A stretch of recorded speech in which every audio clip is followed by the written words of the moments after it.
In this episode, we shift from technical protection to responsible use, which is where many real-world data problems begin. Even when sensitive data is encrypted and tightly access controlled, it can still cause harm if it is collected for vague reasons, kept longer than necessary, or shared more widely than required. Responsible use means being intentional about why you gather data, how long you keep it, and how much of it you truly need. These ideas sound simple on the surface, but in fast-moving cloud environments, convenience often pushes teams toward collecting everything and deciding later what to do with it. That habit creates hidden risk because the more data you have, and the longer you keep it, the more you must protect. Learning to control purpose, retention, and minimum exposure transforms data protection from a purely technical challenge into a disciplined decision-making practice. Before we continue, a quick note. This audio course is a companion to our course companion books. The first book is about the exam and provides detailed information on how to pass it best.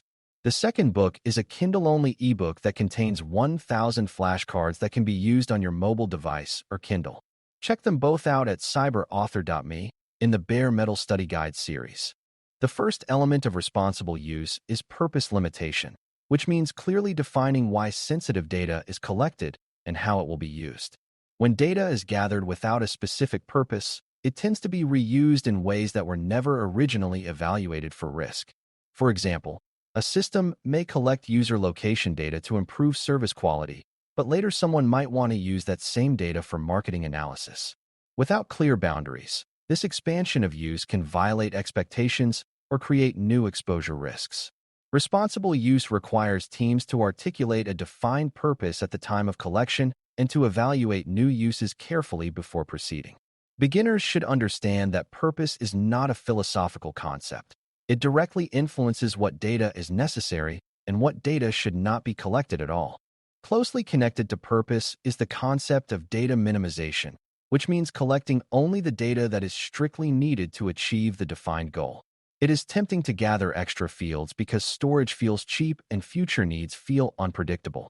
However, every additional piece of sensitive data increases the attack surface and compliance burden.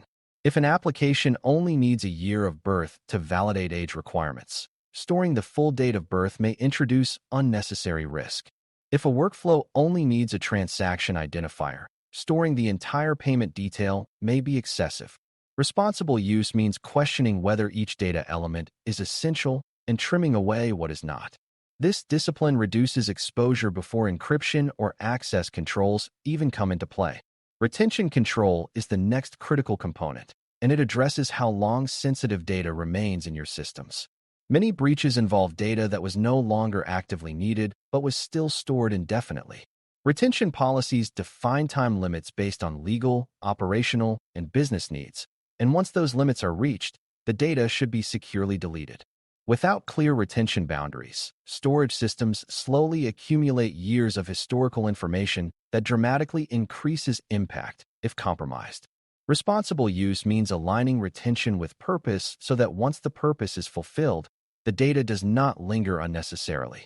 Beginners should internalize that deletion is a form of protection because data that no longer exists cannot be stolen or misused.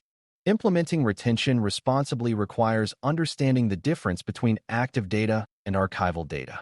Active data supports ongoing operations, while archival data may be kept for regulatory or historical reasons. Both categories require protection, but they may have different access patterns and review cycles. Archival systems are often less frequently monitored, which can create risk if they store large volumes of sensitive records. Responsible use means applying retention logic consistently across both active and archival storage rather than assuming archives are safe simply because they are rarely accessed. When retention decisions are documented and automated, organizations reduce the chance that outdated data quietly accumulates in forgotten corners of the cloud. Minimum exposure extends beyond how much data is collected and how long it is stored. It also includes how broadly the data is shared internally and externally. Sensitive data should only be accessible to the smallest group necessary to fulfill its purpose.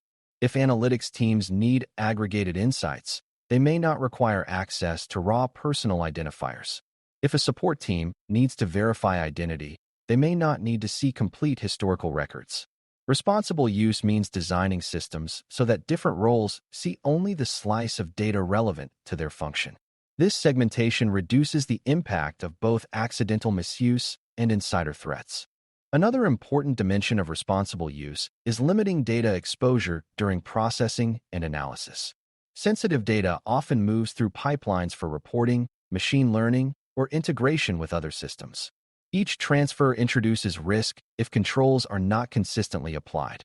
Responsible use means ensuring that temporary processing locations are secured, that decrypted data is not unnecessarily written to logs, and that outputs are reviewed for unintended leakage. It also means preferring anonymized or pseudonymized data where full identifiers are not required. Beginners should see processing environments as extensions of storage, deserving the same level of care. There is also a relationship between responsible use and transparency, even if transparency is not directly a technical control. When individuals or customers provide sensitive data, they often have expectations about how it will be used.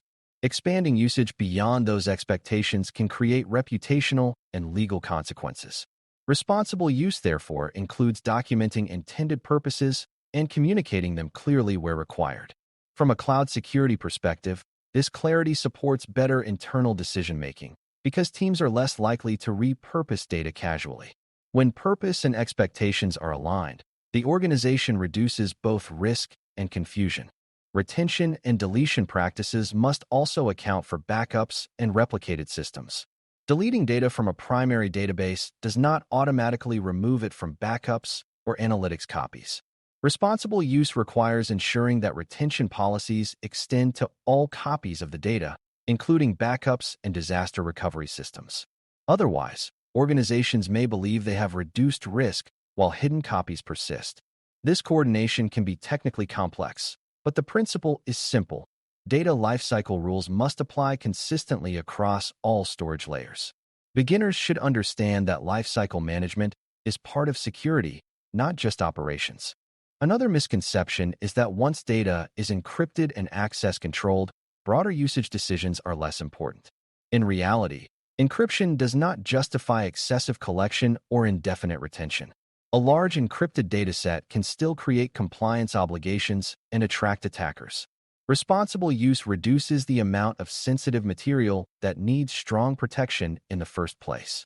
By shrinking the volume and lifespan of sensitive data, you reduce cost, complexity, and exposure simultaneously.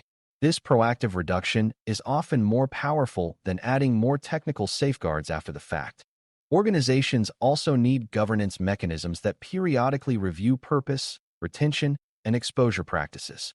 Business needs change, and what was once necessary may no longer be justified. Periodic reviews ensure that data collection practices remain aligned with current objectives and regulations. These reviews can identify legacy datasets that no longer serve a purpose and can be safely retired. For beginners, the key lesson is that responsible use is not static.